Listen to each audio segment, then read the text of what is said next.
They didn't let me sit in the front row at my husband's funeral, and that was the moment I realized exactly what they thought I was worth. I stood there in the back of the chapel, hands folded, wearing a simple black dress I had owned for years, while rows of polished shoes and tailored suits filled the seats closest to Daniel's casket, and not one person from his family looked back at me, not even once. The air smelled faintly of lilies and expensive cologne, and whispers drifted through the room like a quiet current, subtle but sharp enough to feel, and I didn't need to hear every word to understand the message because the glances said everything. The way their eyes passed over me as if I were invisible, or worse, an inconvenience they had to tolerate for a few hours. Margaret Whitmore, my mother-in-law, stood near the front greeting guests with a composed smile, her posture perfect, her voice soft and controlled, and when our eyes finally met, she gave me a nod that felt less like acknowledgement and more like dismissal, like I was a stranger who had wandered into a private event. I had been married to her son for 7 years, and yet in that moment, I had never felt more out of place, like I didn't belong in the story they were telling about him, like I had been quietly erased the second he was gone.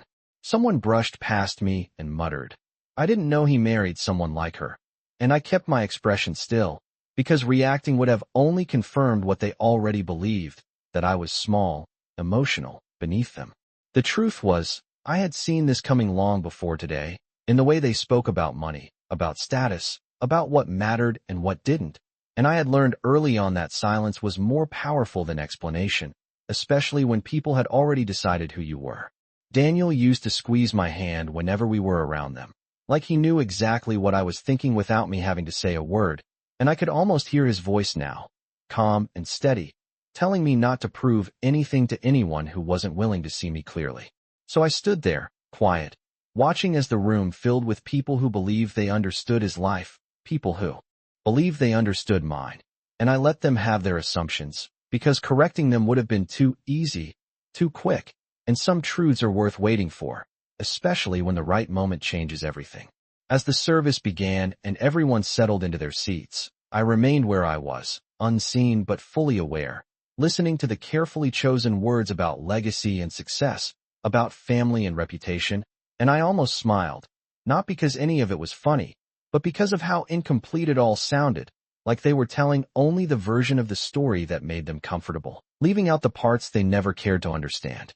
And as I stood there in the back, dressed simply, saying nothing, letting them look past me, judge me, underestimate me, I realized something that brought me a strange sense of calm, because they thought I had nothing, and for now, I was going to let them keep believing that. As the pastor's voice carried gently through the chapel, speaking about Daniel's achievements and the legacy he left behind, I noticed how carefully every word had been chosen, polished and shaped to reflect the version of him that his family preferred, the version that fit neatly into their expectations of success and status, and I wondered how many people in that room had ever seen the quieter side of him. The man who would sit on the kitchen counter at midnight talking about dreams that had nothing to do with money or recognition. The man who used to laugh at how seriously his family took appearances. A woman in the row ahead of me leaned slightly toward another guest and whispered, "I heard she does not even have a real career," and the other one responded with a soft hum of agreement, as if my life could be summarized in a single dismissive sentence, and I felt the weight of their judgment settle around me like a tight coat I had chosen not to take off. I kept my gaze forward, focused on the casket, on the stillness of the moment, because reacting would have shifted the attention in a way I did not want, and I had no interest in giving them a performance that would confirm their assumptions. Margaret stood up to speak next, her voice steady and composed as she described Daniel as a devoted son, a brilliant businessman, a man who carried the Whitmore name with pride, and not once did she mention the years he spent building something of his own, something separate from their expectations, something we had worked on together in quiet determination. I felt a flicker of something in my chest, not anger, not even sadness, but a clear understanding of how thoroughly they had decided to rewrite his story, and by extension mine. When the service ended, people began to rise slowly, forming small groups, exchanging polite condolences, and I watched as Margaret guided certain guests toward the front, making sure the right people were seen, the right connections acknowledged, and when I finally stepped forward, She intercepted me with a gentle but firm hand on my arm. "Claire," she said softly, her smile practiced, "it would be best if you gave the family some space right now." The words were polite, but the message was unmistakable, and for a moment I simply looked at her, taking in the precision of her tone, the way she had framed exclusion as consideration, and I nodded once, because there was no benefit in challenging her here, not yet. Behind her, I could hear fragments of conversation about estates and responsibilities, about who would be taking over what Daniel had left behind, and it was almost surreal to realize how quickly grief had turned into logistics for them, how seamlessly loss had been replaced by control.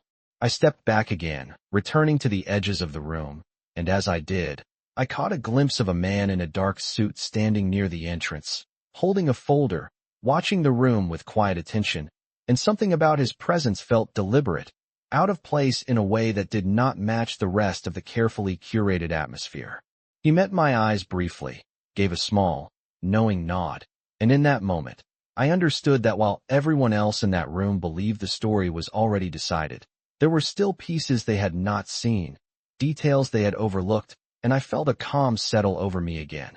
The kind that comes when you realize you do not need to interrupt someone while they are underestimating you, because eventually, the truth will speak for itself. I followed the quiet man with the folder with my eyes as he remained near the entrance, not speaking to anyone, not blending into the polite conversations that filled the room, and something about his stillness contrasted sharply with the carefully controlled energy of Daniel's family, who were now moving with purpose, forming small circles, lowering their voices just enough to appear respectful while discussing things that had nothing to do with grief. I could hear Margaret's voice again, calm but firm, guiding a group toward a side room, mentioning that there would be a private discussion regarding Daniel's estate, and the word estate seemed to carry more weight in that moment than anything the pastor had said earlier. No one invited me, and no one even looked in my direction, as if my presence had already been categorized and dismissed, and I remained where I was, because this was exactly what I expected, exactly what Daniel had warned me about in his quiet, knowing way. I remembered one night, months ago, when we sat at the kitchen table long after midnight, papers spread out between us, his expression thoughtful but not worried, as he told me that some people measure love in numbers and titles, and when those numbers shift, so does their loyalty, and I had asked him if that bothered him, and he had smiled in that calm, almost distant way and said that it only mattered if we let it define us. Back in the present, I watched as the group disappeared into the side room, the door closing softly behind them, sealing off whatever conversation they believed I did not deserve to hear, and for a moment, the chapel felt larger, emptier, as if the true purpose of the gathering had quietly moved elsewhere. The man by the entrance finally stepped forward, his shoes making a soft sound against the polished floor, and he approached me with a measured confidence, not hurried, not hesitant, just deliberate. "Mrs. Whitmore," he said, his voice low but clear, and I noticed immediately that he addressed me with a level of respect no one else in that room had shown all day. I nodded slightly. Yes. He held the folder in front of him but did not open it yet, as if timing mattered, as if there was a sequence to everything that was about to unfold. "My name is Jonathan Reed," he continued. "I was asked to be here today." There was something steady in his tone, something that did not seek approval or permission, and I felt a quiet shift in the air, subtle but undeniable, like the beginning of something the rest of the room was not prepared for. I glanced toward the closed door where Daniel's family had gathered, their voices faint but animated, and then back at Jonathan. "I assume they are expecting you in there," I said, more as an observation than a question. He gave a slight shake of his head. "They believe they understand everything already." There was no arrogance in his words, only clarity, and for the first time that day, I felt something close to certainty settle in my chest, because while everyone else was busy organizing what they thought belonged to them, they had overlooked the one thing they never considered important enough to question, and that oversight was about to change everything. Jonathan glanced at the door once more, then back at me. "When you are ready," he said, "we should join them." And in that moment, I realized that the silence I had carried all day was not weakness. It was timing, and the room they had just closed themselves into was about to become the place where their version of the story would begin to unravel. The hallway outside the side room felt noticeably quieter, as if the rest of the building had stepped back to let whatever was about to happen take center stage, and I walked beside Jonathan with steady steps. Not rushed, not hesitant, just controlled. The same way I had carried myself all morning while everyone else quietly decided who I was. As we approached the door, I could hear Margaret's voice clearly now, firm and organized, outlining something about responsibilities and next steps, and another voice, likely one of Daniel's cousins, asking about access to accounts and control over certain assets, their tone careful but eager in a way that had nothing to do with loss. Jonathan did not knock. He simply reached for the handle and opened the door, and the conversation inside stopped almost instantly, every head turning toward us with a mixture of surprise and irritation, as if we had interrupted something they believed was already settled. Margaret's expression shifted first, a polite smile forming quickly, though it did not reach her eyes. "Claire," she said, her voice measured, "this is a private family discussion." I held her gaze for a moment, then stepped slightly aside, allowing Jonathan to move forward, his presence changing the dynamic in the room in a way that no one could immediately place. "I apologize for the interruption," he said calmly, "but I believe this concerns all relevant parties." The word relevant seemed to hang in the air, subtle but pointed, and I noticed the brief exchange of glances among them, a silent agreement that this was not part of their plan. One of the men near the table leaned forward slightly. "And you are?" he asked. Jonathan placed the folder on the table with quiet precision. "Jonathan Reed," he replied, "legal representative." There was a pause, not long, but enough for the weight of his words to settle, and Margaret straightened slightly, her tone sharpening just enough to reveal her irritation beneath the surface. "We already have legal counsel handling Daniel's estate," she said. Jonathan nodded once, acknowledging her statement without challenging it directly. "I am aware," he said. "However, I am here regarding a separate matter that has not yet been addressed." I remained near the doorway, not fully inside the circle, not fully outside it, exactly where I had been placed all day, except now the position felt intentional rather than imposed. Someone cleared their throat, another shifted in their seat, and I could sense the room recalibrating, trying to understand where this interruption fit into the structure they had already built in their minds. Margaret's eyes moved to me briefly, then back to Jonathan. "If this can wait," she said, "we are in the middle of something important." Jonathan's expression did not change. "I understand," he replied, "and this is directly related to that importance." The subtle firmness in his voice left little room for dismissal, and for the first time, I saw something flicker across Margaret's face, not uncertainty, not yet, but a recognition that the situation was no longer entirely within her control. The room fell quiet again, the kind of silence that comes when people realize there is information they do not have. And in that silence, I felt the shift fully settle, because the assumptions they had been so comfortable with were beginning to loosen, even if they did not yet understand why.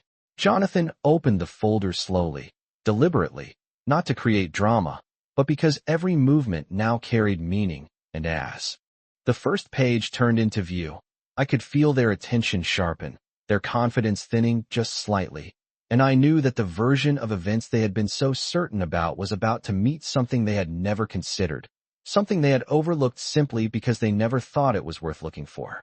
The faint rustle of paper as Jonathan turned the first page seemed louder than it should have been, drawing every eye in the room toward the document as if it held something they were not prepared to face.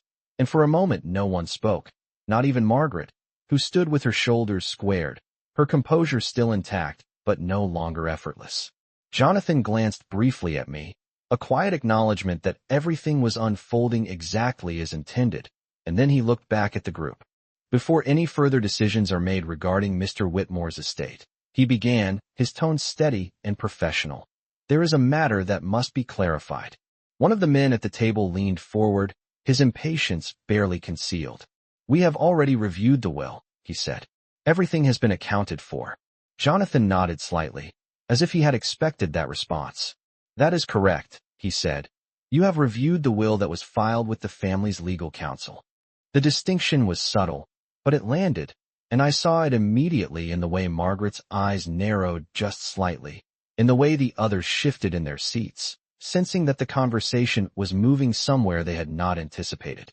"What exactly are you implying?" she asked, her voice still controlled but now edged with caution.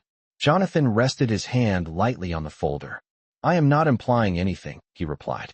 "I am stating that there is an additional document that has not yet been presented."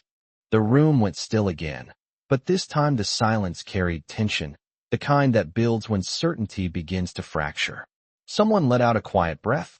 Another glanced toward Margaret as if waiting for her to dismiss this, to restore order, but she did not speak right away, and that hesitation said more than any words could have. I remained where I was, just inside the doorway, watching as the balance in the room shifted by degrees, almost imperceptible, but undeniable. Jonathan carefully slid the document forward on the table, not pushing it toward anyone. In particular, simply placing it within reach, and for a moment no one moved to pick it up.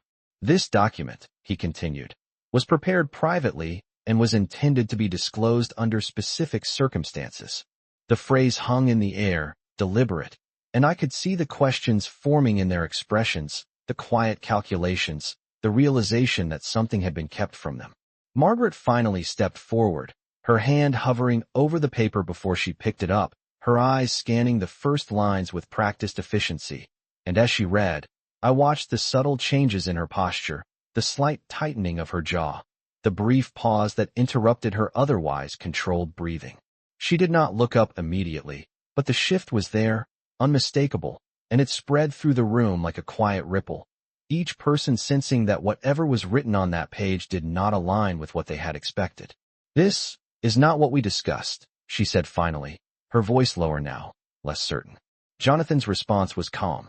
"It was not meant to be discussed," he said. I felt a quiet steadiness settle over me, the same calm I had carried all day now anchored by something real, something tangible, because the story they had built so confidently was beginning to unravel, not through confrontation, not through argument, but through the simple presence of information they had never considered important enough to ask about. And as Margaret turned the page, her composure slipping just enough to reveal the first crack, I realized that this moment was not about proving anything. It was about letting the truth arrive exactly when it was meant to, in a room full of people who had already decided they knew everything. Margaret's fingers tightened slightly around the paper as she continued reading, and the room seemed to lean inward, every person waiting for her to speak, to correct what they assumed must be a misunderstanding. But she did not speak right away, and that silence carried more weight than anything she could have said. I watched as her eyes moved more slowly across the page now, no longer scanning, but absorbing, and I could see the shift happening in real time, the quiet recalibration of everything she thought she knew. "This document," she said finally, her voice controlled but no longer effortless, "has not been filed with our legal team." Jonathan remained still, his posture unchanged. "That is correct," he said. "It was not intended to be." A murmur moved through the room, low and uncertain, as if everyone present was trying to decide how seriously to take what they were hearing, and one of the men reached out, taking the document from Margaret's hand without asking, his eyes moving quickly over the text before slowing in the same way hers had. "This does not make sense," he said under his breath, though it was loud enough for everyone to hear. Jonathan did not respond immediately, allowing the moment to unfold, allowing them to sit with their confusion rather than interrupting it. I remained quiet, exactly where I had been, my presence no longer ignored but not yet understood, and I could feel the attention in the room beginning to shift toward me in small, hesitant glances, as if they were starting to question the version of me they had already decided on. "What exactly is this?" Margaret asked, her tone sharper now, the first clear sign that control was slipping from her grasp. Jonathan answered without hesitation. "It is a private agreement executed by Mr. Whitmore prior to his passing," he said, "outlining ownership and financial control of certain assets that were not included in the previously reviewed will."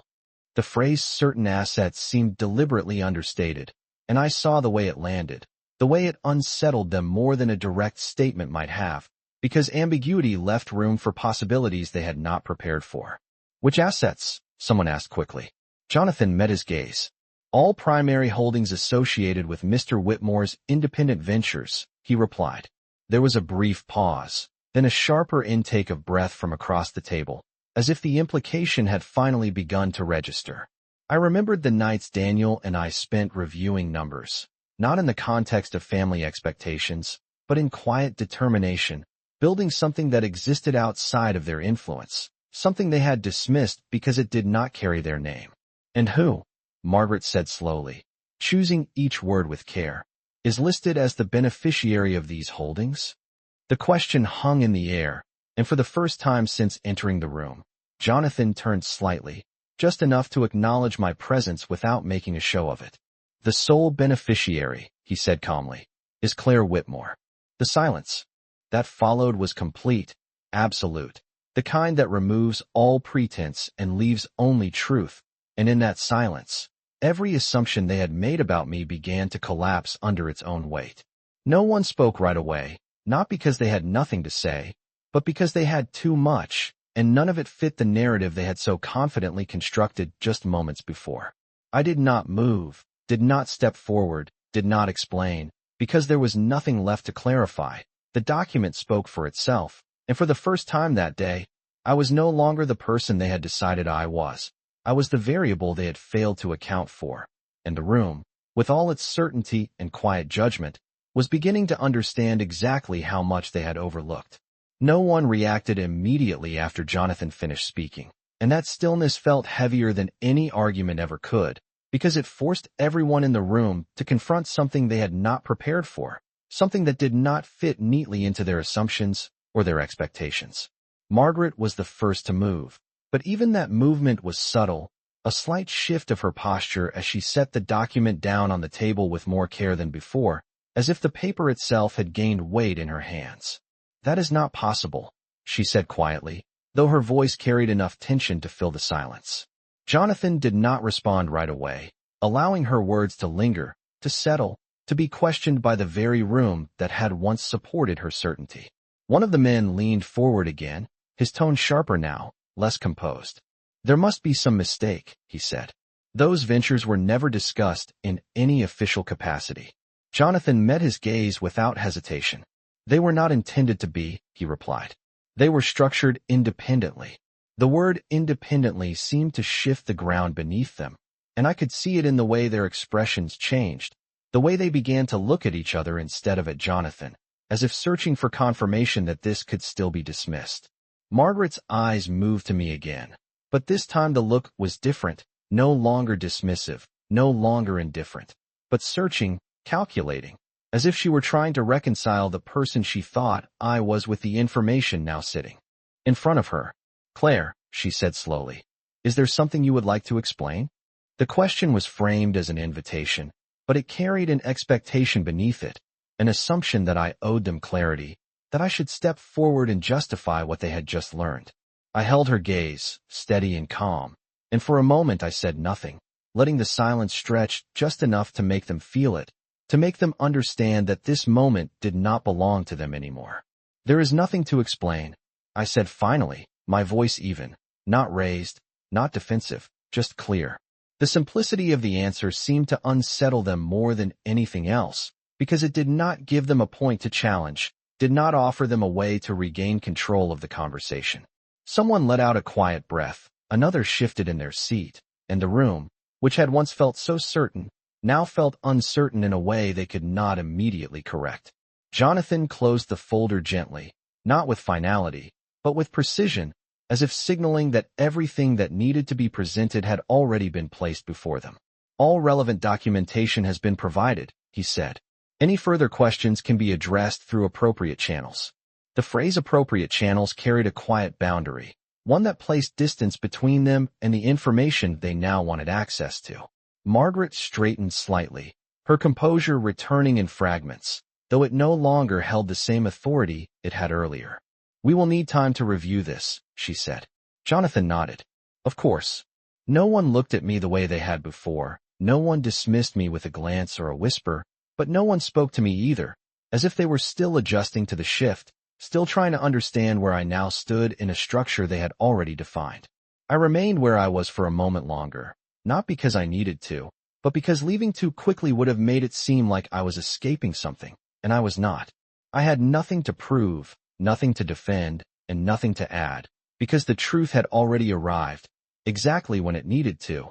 And as I turned toward the door, I could feel their attention follow me, not with judgment this time, but with something else entirely, something quieter, more uncertain, because they were no longer looking at the person they thought I was. They were looking at someone they had never taken the time to understand. I stepped out into the hallway without looking back, not because I was avoiding their reactions, but because I already knew what they would be, a mixture of disbelief, quiet recalculation, and the slow realization that the narrative they had built so confidently no longer held together. The air outside felt different, lighter, as if the tension I had carried all morning had finally found a place to settle, and I paused for just a moment, allowing that stillness to register, not as relief, but as clarity. Jonathan followed a few steps behind, closing the door softly without drawing attention, and the muted sound of voices inside resumed almost immediately, no longer controlled, no longer composed, but fragmented, layered with questions they did not yet have answers for. "They will review everything," Jonathan said calmly, as if stating something obvious. I nodded slightly, because that part did not matter, not anymore, not in the way they thought it did. What mattered had already happened, not in the document itself, but in the shift that followed, in the way their certainty had unraveled without a single argument, without any need for confrontation. I walked slowly toward the exit of the building, the same path I had taken earlier that morning, but it no longer felt the same, because I was no longer carrying their assumptions with me, no longer allowing their perspective to define the space I occupied. As I passed through the chapel again, a few people glanced up, their expressions softer now, less certain, as if something had already reached them, some quiet version of the truth moving through the room faster than any explanation could. I did not stop, did not engage, because this moment was not about correcting their impressions, it was about moving forward without needing to. Outside, the late afternoon light stretched across the steps, warm and steady, and I paused at the top for just a second, looking out at the quiet street, at the cars lined neatly along the curb, at the world continuing as it always does, unaffected by the small shifts that feel so significant from the inside. "Mrs. Whitmore," Jonathan said, his tone respectful, "if there is anything further you require, my office will be available." I turned slightly toward him, offering a small nod, not out of obligation, but acknowledgement. "Thank you," I said simply. He did not linger, did not attempt to extend the moment, and I appreciated that, the way he understood that this was not a victory to be celebrated, but a transition to be accepted. As he stepped away, I found myself alone on the steps, the quiet settling around me in a way that felt unfamiliar but not uncomfortable, and I took a slow breath, not because I needed to steady myself, but because I could. I thought about Daniel, about the quiet certainty he carried, the way he understood people without needing to challenge them, and I realized that what he had built was never meant to prove anything to anyone. It was meant to exist beyond their expectations, beyond their approval. I reached into my bag and took out my phone, not to call anyone, not to explain anything, but simply to hold it for a moment, to feel the weight of something ordinary in a day that had shifted so completely. And as I stood there, I understood something with a clarity that had taken me years to reach. That power does not always come from what you say or what you show, but from what you allow others to believe until the truth arrives on its own. And by the time it does, there is nothing left to argue, nothing left to prove, only the quiet understanding that you were never who they thought you were. The drive home was quiet, not because there was nothing left to think about, but because for the first time in a long while, there was nothing I needed to resolve, nothing I needed to prove, and the silence felt complete instead of heavy. The road stretched ahead in long, steady lines, familiar and unchanged, and I kept my hands relaxed on the wheel, letting the rhythm of the drive settle into something calm, something grounded. My phone rested on the passenger seat beside me, screen dark, no missed calls, no messages waiting, and that absence felt more meaningful than anything that could have appeared there, because it meant I was no longer tied to the expectations of people who had never truly seen me. I thought about the room I had just left, about the way their voices had shifted from certainty to confusion, about the way Margaret's expression had changed when she realized that control was no longer something she could assume, and I did not feel satisfaction the way someone might expect. I felt distance, the kind that comes when something no longer holds power over you. Daniel had always understood that, even when I did not. The way he moved through situations without needing to confront them directly, the way he trusted that truth did not need to be forced, it only needed the right moment to be revealed. I pulled into the driveway of the house we had shared, the place that had always felt like a space separate from everything else, separate from his family's expectations, separate from the quiet pressure that followed their name. And as I turned off the engine, I sat there for a moment, not out of hesitation, but because I wanted to recognize the shift, to acknowledge that something had ended and something else had begun. Inside, everything was exactly as I had left it that morning, the same light filtering through the windows, the same quiet presence of a life that had been built intentionally, without needing approval from anyone outside of it. I set my keys down on the table and walked through the room slowly, not searching for anything, just taking in the familiarity, the sense of continuity that remained unchanged despite everything that had happened. On the kitchen counter, there were still a few papers from weeks ago, notes and numbers we had gone over together, plans that had never been meant to impress anyone, only to exist on their own terms. And I realized that this had never been about hiding something. It had been about protecting it from people who would never understand its value unless it came with a title they recognized. I moved toward the window, looking out at the quiet street, and for a moment I allowed myself to remember the version of me that had once felt the need to be accepted by them, the version that had tried to explain, to justify, to be seen, and I felt a quiet sense of closure knowing that I no longer needed any of that. The truth had already done what it needed to do, not by changing who I was, but by revealing it in a way they could not ignore, and what they chose to do with that realization no longer concerned me.